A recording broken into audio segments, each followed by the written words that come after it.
to start with that, Renee. So some encouragement and positivity, and how are you doing? What's going on with you? Oh, well, with me, we just got finished having the Rise and Shine 209 show that you guys just missed. Awesome. You saw our guest. So we had Anitra Williams here. She is the director of nursing over at our community hospitals, Dignity Health St. Joseph, speaking on human trafficking as well as for sex trafficking and labor trafficking, and the joint effort that we have countywide going on. So she's spearheading that and part of the team. So we had her in talking about that. We've had some wonderful guests on the Rise and Shine 209 show. I've been doing that one. Looking forward to this show very much. Nice. I do RawNe Hour, so I've been picking up more with the RawNe Hour, which is another show that I do. Right. And that's kind of with a lot of the other artists, like on site and seen in studios, things like that. Still over at the hospital doing my thing. Good. And really just been sticking with the practices that you've shared with me, although I have kind of foregone like the physical aspects. I don't really work out. Something always falls off, right? but the journaling still, I got to get back on it for it. The journaling has stuck with me. Oh, good. Well, how's your creative flow going? How's your artistic endeavors going? I love it. Yeah? I love it because I've picked up now not just doing the when I'm doing video journaling. Sometimes it'll just like I'll flow. It'll come up. Nice. I've started to do it with voice audio journaling. So when nice. And so I'll like on the Facebook Live audio. No, I use it on my recorder. Oh, because Facebook Live has that audio capability. Oh yeah, I don't put it out for the public. It's kind of just you for could do it in your video journal. Yes, well, I don't do the audio. I just do the video. Oh, you do? Okay. I didn't know that they did video. Like audio. if you click on Facebook Live Start, once you're in that window, I think there's like 3 little dots, and if you press that in the upper right hand corner, it gives you the option of just audio. Oh, very interesting. Yeah, totally. So you don't lose it. I didn't know that. Yeah, I like it. Right? I like it. Right? We learn something new absolutely. every day. Yeah, it's there. It's social media gift, right? So yes. But other than that, just kind of hanging out, and I just lost my puppy this last Friday. God. So my puppy I'm so sorry. died to cancer. How so old was your puppy? Cancer, people. F cancer. Right. How old was your puppy? 2.5 years old. Oh, I'm so sorry. 2.5 years old. God, I have a soft spot for pups. She had something growing on her heart. We did not know this entire time something was growing on her heart, and it grew so much in capacity that it literally pushed the heart over and took the lung space of one lobe of the lung and basically popped the lung. Oh my goodness. And yeah, that's how I kind of found out, because I was like, why is she coughing? What's going on? This is something that she's throwing this stuff up. What is this? Come to find out, like, we thought she had kennel cough, but no. And they did the x-ray, and then they were like, what is that? Did the liver move up into the chest cavity? Like, what is that? They were like, is there a mass growing there? Is that fluid? It was just so massive that they couldn't figure it out. Well, I'm so sorry for your loss. Surely enough, it I was know like how much huge. that. Yeah, how it was meaningful tough. that is to you. It took me like literally the entire weekend to get through it, and like I definitely have still, I'm still working through that, but at least today it's a lot better. Well, thank you for sharing that. And the thing about the animals in our lives, they are family members. Yeah. They really are. God. And they make, I have 2 pups at home, and I got to tell you, through any pains I'm going through, it's amazing how they can sense that. They know that. They love you, right? They absolutely they'll cuddle next to you. They'll give you kisses. And it's like, at some point I finally realized that. I was like, what? And there's a saying, be the person that your dog thinks you are. No, seriously. Because, I read that on a church sign one day, and it said, be the person that your dog thinks you are, because your dog always thinks you're the best. I mean, it's never, unless you're abusing an animal, obviously they're always going to love you. They still love you. Oh, absolutely. It's crazy. They it's still just love absolutely. them. There is a point though. A pet is not going to tolerate that. Yeah, that's true. And you see just heartbreaking videos, which really kind of pisses me off about Facebook. You see some really abusive videos. I hide those videos. I don't even want to see it. They're heart-wrenching. Right. They're like, make this go viral. Like, no. Right. And I get the whole awareness thing, but at some point, it's like the more awareness you give it, the more validation you give it. Right. You're better off just canceling it out. So I just wish that, I know that it might be a censorship issue, it may be a freedom of speech issue, but Facebook, if you're listening, God, if you could just eliminate those videos of people harshly painfully and vilely abusing animals. Oh, it's I just, know. That's tough. It's just not good. I mean, there's a lot of animal lovers out there like me, and there's a lot of people who don't. Screw them. I don't care. But, anyway, that's just my perspective on it. But yeah, so I'm glad you look terrific. Thank you. You do. I'm glad things are going well. Yeah, I'm definitely staying up on everything. I just recorded a new song that I haven't recorded. I've been meaning to record it, but I finally got into the studio. I have people from studios coming out of Rich. I have a lot going on. It's nice. Check you. I like it. And then just working with other artists in the area and just giving them promotion and just doing what I do. There is one thing about you. You like to share the wealth and the love. That's for sure. Why not? That's right, because it's just you. Better when you share it. Well, if you bring the best out of yourself to bring the best out of others, what other greater gift is that, right? Yeah, you know what I mean. Agree. So, anyway, we're rambling. How about we introduce our friend here? Yes, this is my thoughts too. Elisha Salas. Now, let me tell you about Elisha. Elisha and I met in 2012. We're great friends, and. And I won't take too much of your story away, but she's an amazing human being, just a terrific friend, and an incredibly strong mom. She has a wonderful message, and as an advocate for moms who have disabled or medically challenged children, it's just she's such a hero. And without further ado, Elisha, please introduce yourself and tell us what's going on. Hey, good morning, everybody. I'm Elisha Salas, and I am so excited to be here with RawNe and Mel. I can tell you that, first off. This is wonderful. I'm just, You're nervous. I'm nervous, you guys. I'm sorry, I choked there. Here's the microphone. Talk. Right? I kind of mic dropped on myself. Here's the thing. I have walked in part of your journey, and I've had the fortune of doing that, of the most painful times with you and your son. Yeah. And I think, and at some point I kind of knew, which is what inspired me to invite her here today, RawNe, was that, we're all parents, most of us are parents. And what you've gone through with your son was just amazing. And as I was sharing with you in the parking lot, we go through a lot of painful things, but I'm kind of in this mode right now where, as the sun rises every day, so do I. And you absolutely exemplify that. So tell us about that experience.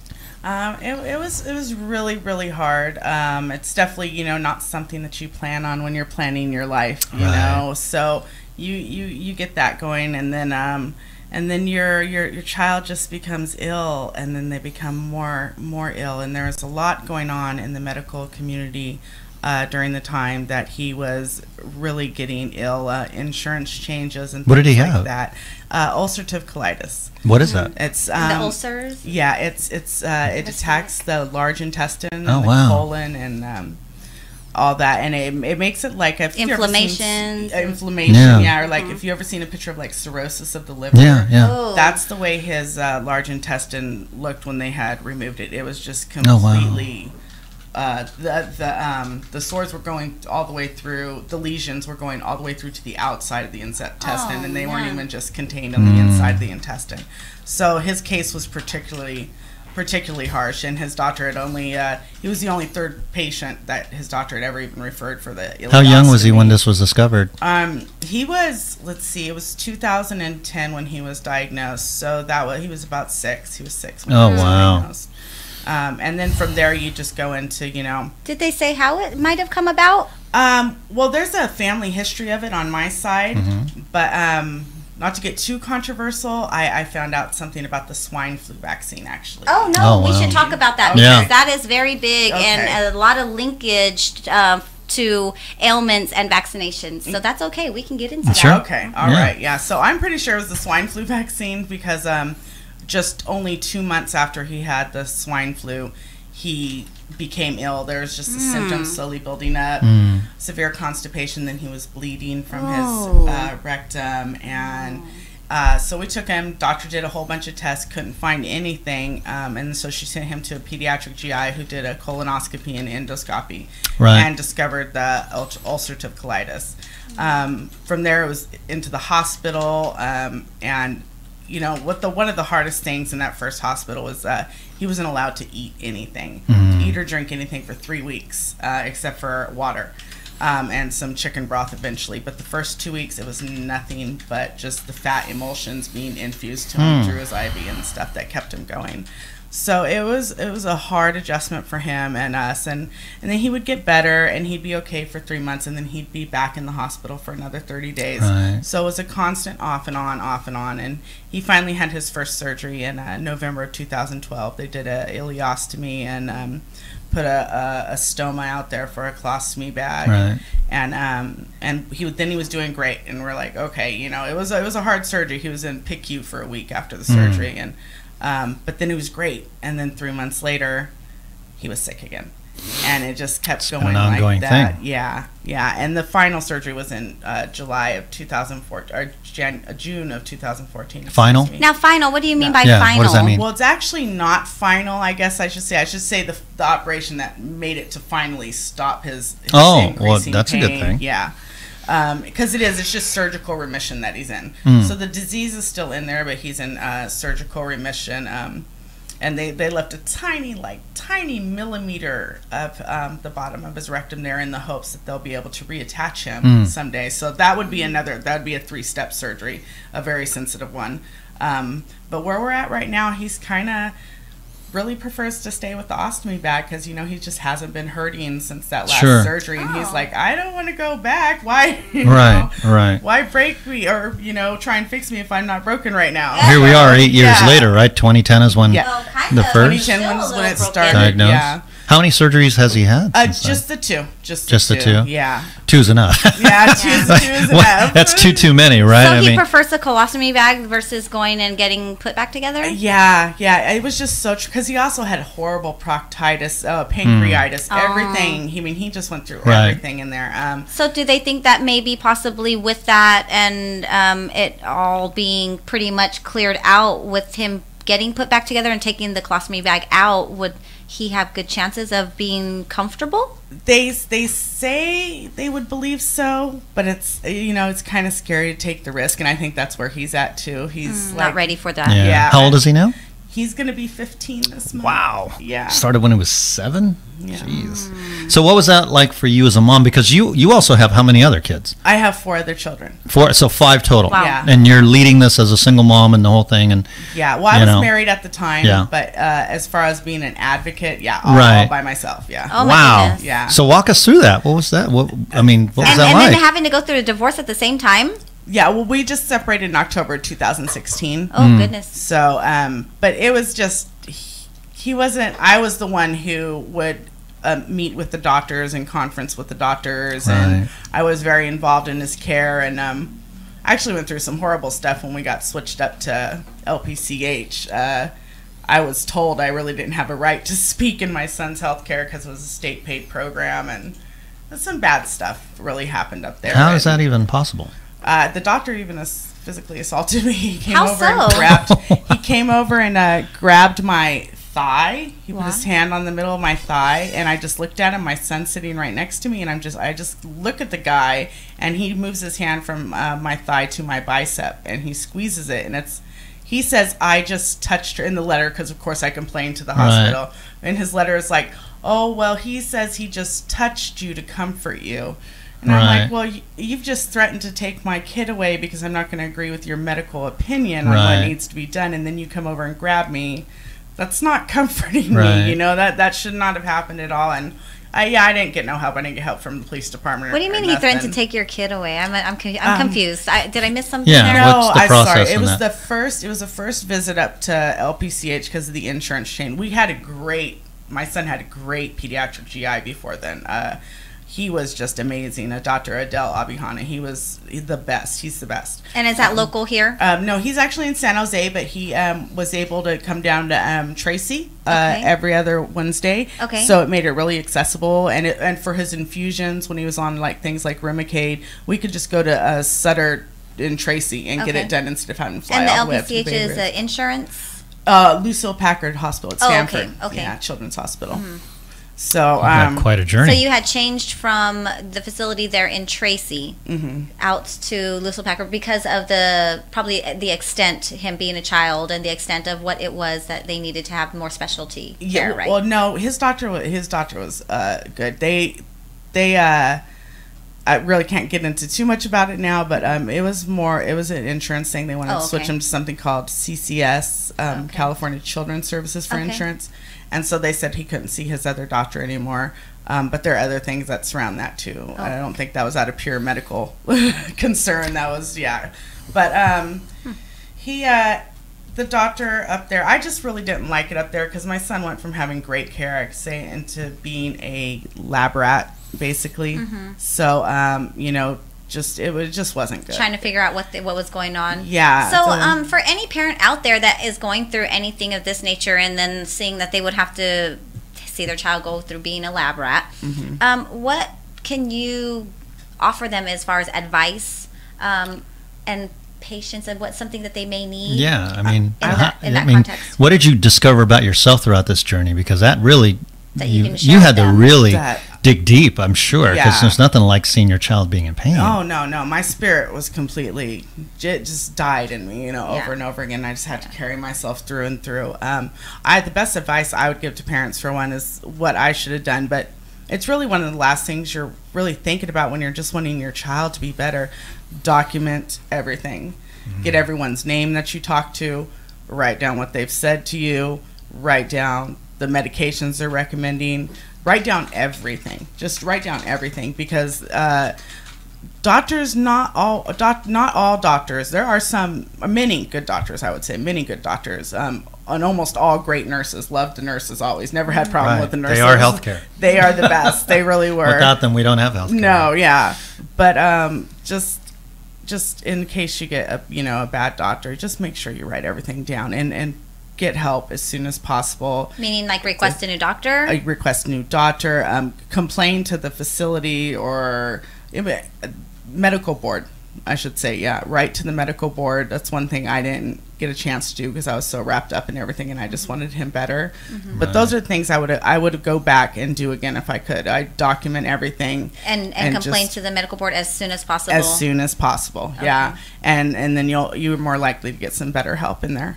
But it was hard for me just having to stand there alone, because I feel like Stanford's so prestigious, and I love Stanford. I was where I wanted to go. I passed up a job at Stanford. What? I did. No. I passed up a job at Stanford.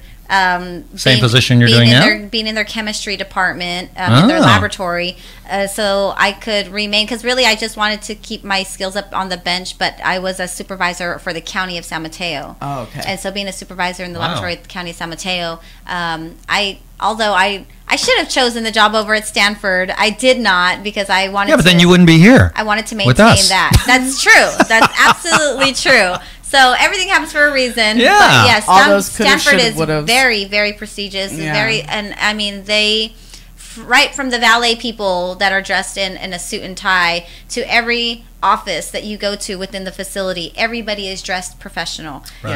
Every office personnel is dressed professional, and I love the standard that they have. We should try to implement it somewhere here, but it is what it is. So that's more.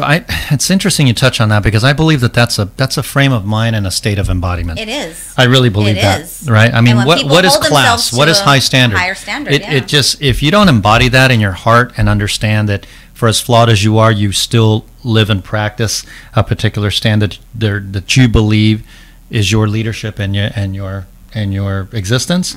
It doesn't matter. The rest of it is just a facade, right?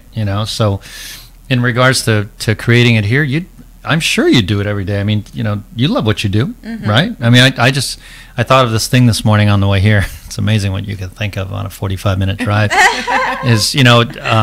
For sure.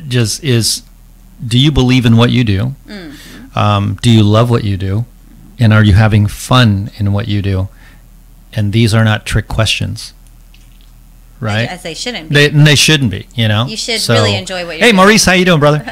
So yeah, they're not trick questions. And I think if you don't have that grounded within yourself and understanding that is important to you, then you're just clocking in and clocking out. Yeah. I don't believe that you're able to be effective for anybody in your life, personally or professionally, unless you absolutely embrace that. Because as I was sharing with you outside, Elisha, what you do is not who you are. Right. Right? And I'm certain that you discovered a lot about who you are during that journey with your son since 2010, and not only as a parent, as not just as a parent for him, but you also had 4 other children that you had to lead through. How many? Which boys, girls? What do you? I have 3 girls and 2 boys in that order. And so, is the 15-year-old the one that is now the one that had undergone all the surgeries? Is he the oldest? Yeah, he's the oldest of the boys. Yeah, of the boys. Yeah. Oh, okay. So all the 3 girls came first. Okay, so he's the 4th. He's the number 4. Yeah. Okay, so he's the 4th of the 5.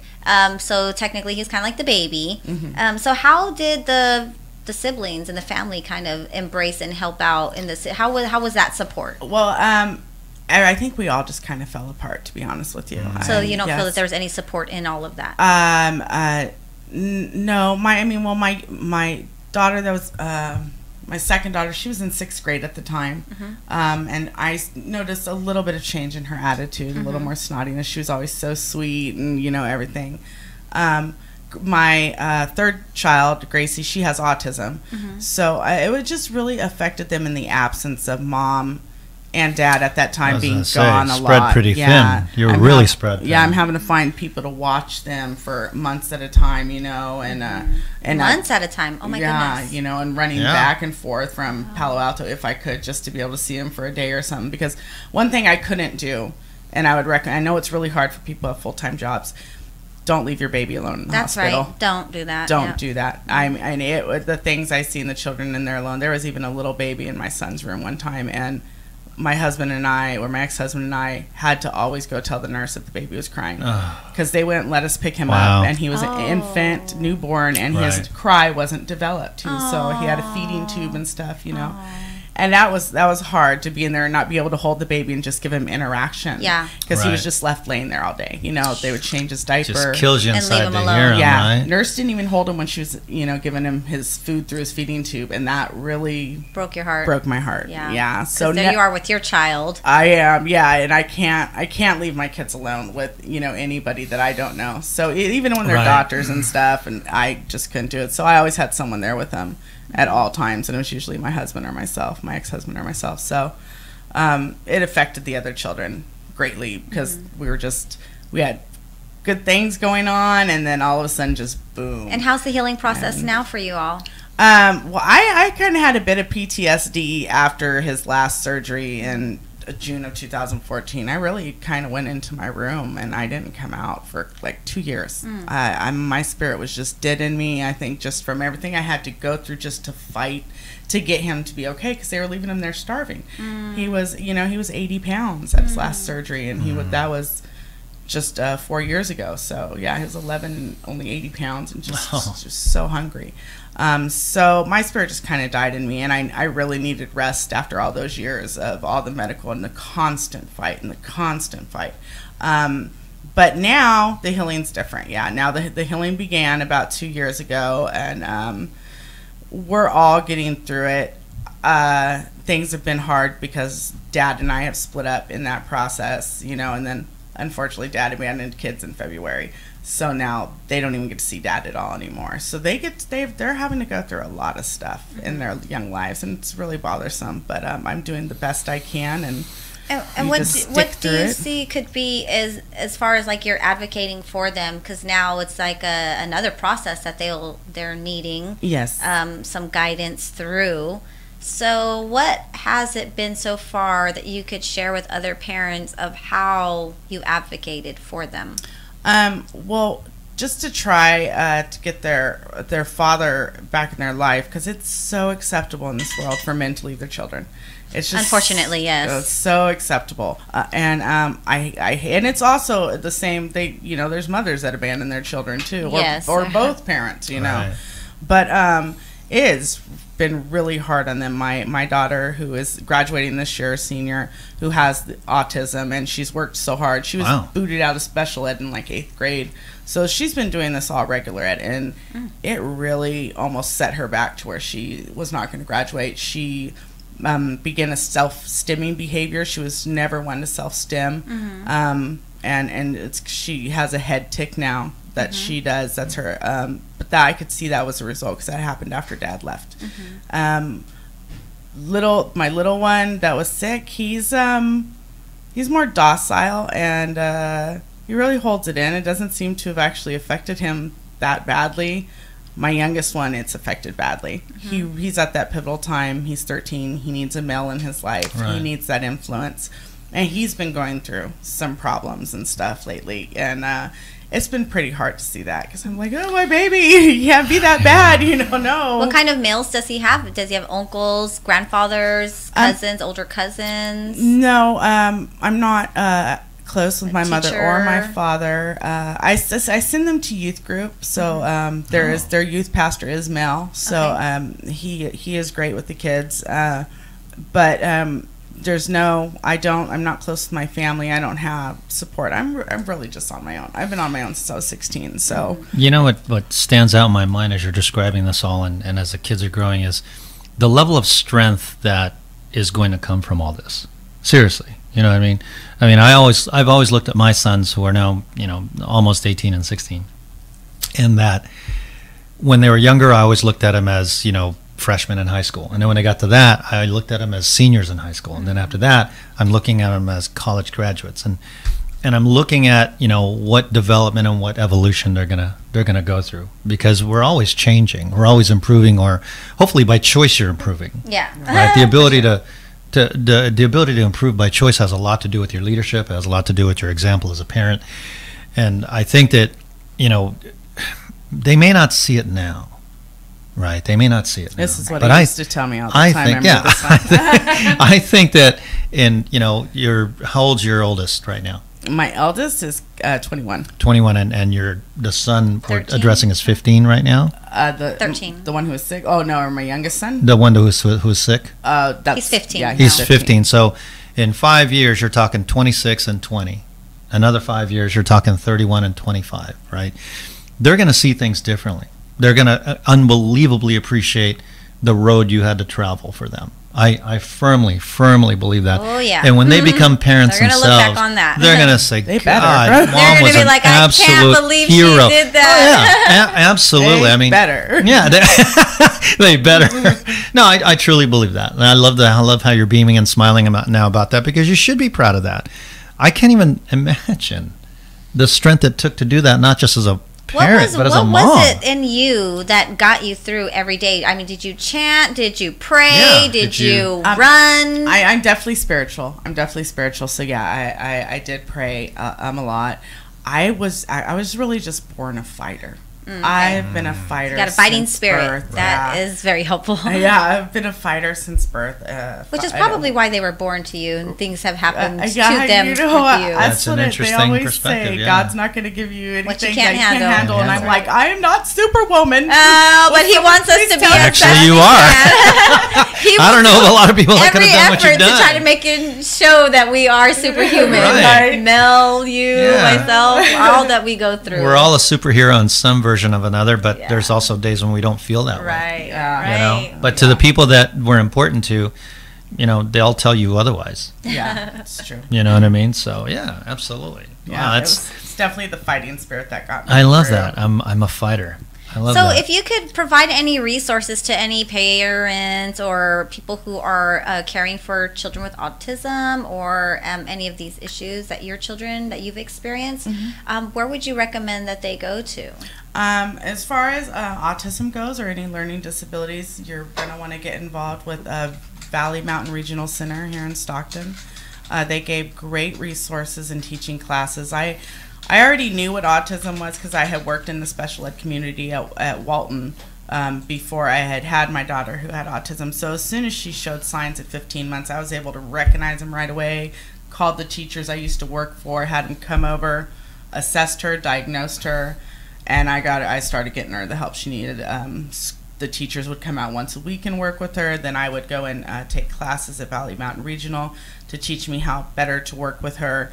And we pulled her out. We pulled her out of that. She didn't get stuck in her own world. We worked really, really hard because she was talking and everything and doing just fine. Eye contact, and then at 15 months, everything stopped, and she just was laying on her bed. Now, do you think that had to do with vaccinations as well? I do. You do? Yeah. I've had other people come to me and tell me that they've had seen changes, and now their children are undergoing severe ailments to hospitalization, points of hospitalization, after they receive their vaccination. Is it a matter of weakening the immune system, or what do you think and it's what they put in the vaccinations too, and exposing them to things that the body might not necessarily be equipped to take on. Right. And then what the whole purpose of the vaccination is, it's supposed to introduce certain cells into the body that are the cells that you would cause to be sick for those particular sicknesses, ailments.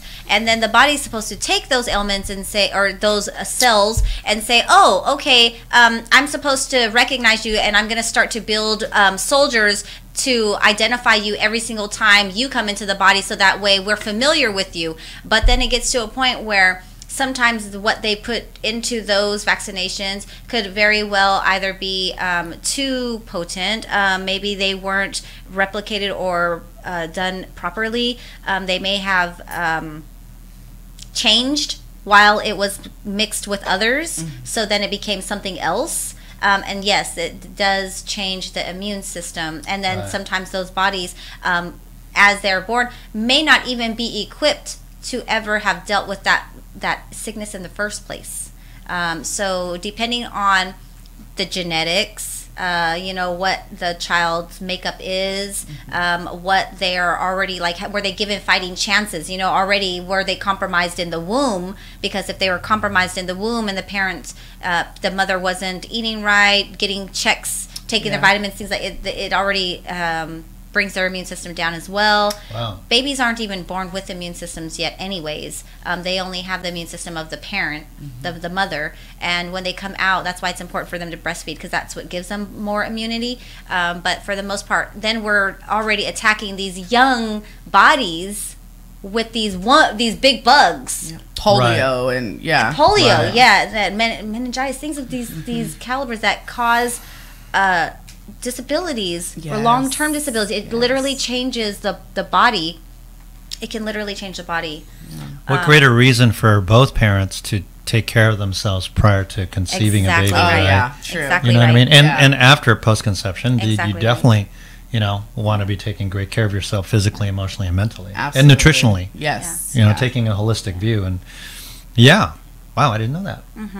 Yeah, they are. They're pretty intense. I've just seen them linked to so much, like the new HPV vaccine that they're. I will not do that for my. I will not do that for my daughter. And they do want to do it for males too, but I will not. Yeah, no. I tell the doctor that. I remember telling her no. Well, this is actually a good pediatrician that I had for a long time, but I told her no when she was trying to offer it to my daughter, and I told her I had to tell her no every time. One time, my ex-husband, like I said, he just wasn't paying attention. They don't. And he let her get the shot. Yep. And ever since then, she's had migraines. Horrible migraines. I never took her in for the second and third. They're I very think it's sensitive. 3 of them. Yeah. Right. Yeah, And there's 3 series. There's 3 shots. series. Yeah. So I never took her back. What is the purpose of the Human shot? papilloma virus. Yeah. And it's Which to is? prevent females from having cervical cancer.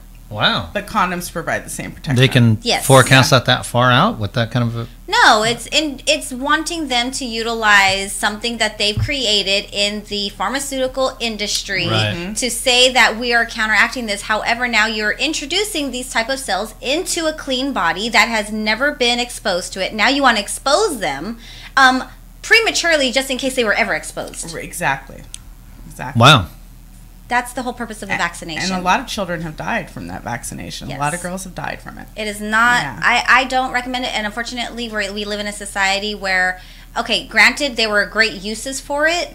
However, there are ones that are coming out, like these HPVs and the others. But then now that we're linking all of these ailments to these vaccinations, they still continue to push them, which goes to show, I have different opinions and thoughts on this whole vaccination issue. Right. Because those parents who know being organic, homeschooling, things like this, because they really care enough about, not saying that others don't, but they care a lot about their children to say, I want to give them the best of this, what they believe is the best of the best, and keeping them pure and organic and healthy without the injections is one way that you can fight. But and the unfortunate part about that is going into the public school systems, it's mandatory. Mandatory, yeah. Don't have Working a choice. in the healthcare systems, it's mandatory to have certain things.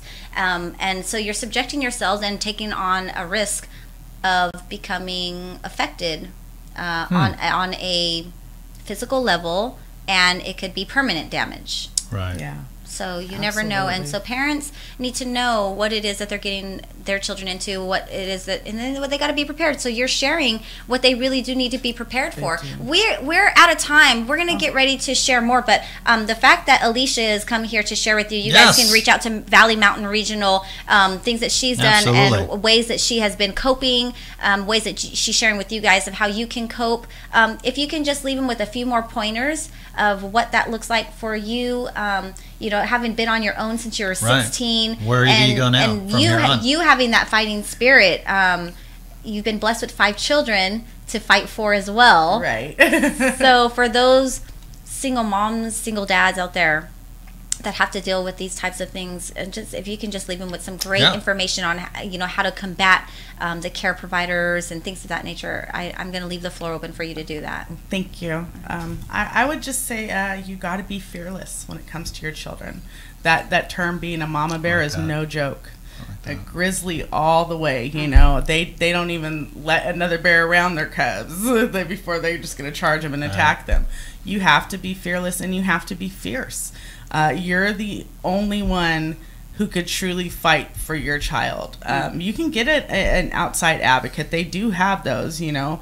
I didn't get an outside advocate. I just had to learn how to advocate on my own. And as far as medically, like I said, just make sure you write everything down. Don't be afraid to tell the doctors what you think about a certain medicine or a treatment plan that they're trying to implement in your child's life. Ask questions. Ask questions, and don't be afraid to say no. Don't be afraid to say no. That's right. Yeah, don't be afraid to say no. You have the right to say no to anything. Right. Exactly. And a lot of parents don't know that, I think. I think they feel like they have to do what the doctor says. And I'm one of those that looks at a doctor and goes, you know, you're just a person, right? Mm-hmm. You're just a person with a job, just like anyone else is a person with a job. I mean, it might be a noble job. They're sharing the information and telling you what the treatments are, but you need to question that. Absolutely. And you have the right to question that. You do, and don't be afraid to. And educational-wise, it's the same thing. You got to be fierce. You got to fight. To get my daughter into a good kindergarten, they were having her just draw a line from one dot to another in the one class they had her, and I'm like, are you kidding me? She can do so much more than this. I had to go to 4 IEPs in 3 months back when she was in kindergarten age, the one who's graduating this year from high school. Her autistic child. Yeah. Wow. And but I got it. They fought me the whole way, and I was just like, no, she is going to go to this school, and she is going to have a one-on-one, and she is going to get the assistance she needs, because I know these things are available, because it's what I used to do for a living. There you go. I was a one-on-one assist. So yeah, just be fearless and just go for it. Your children are the most important thing in the world. They really are, and then that should be what drives you. Your love for your children. And don't be afraid to say no, and fight. Well, I think that diligence, that resilience, that strength is all going to be greatly appreciated by your children, if not now, definitely later. And that all ties in, I think, into, you know, taking great care of yourself presently.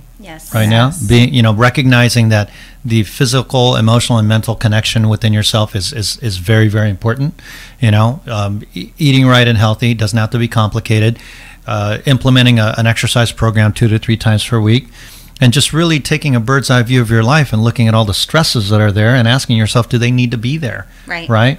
But how can people get a hold of you? Can they direct message you, or on Facebook or Instagram, or if anybody has any questions at all? I don't have Instagram or Twitter.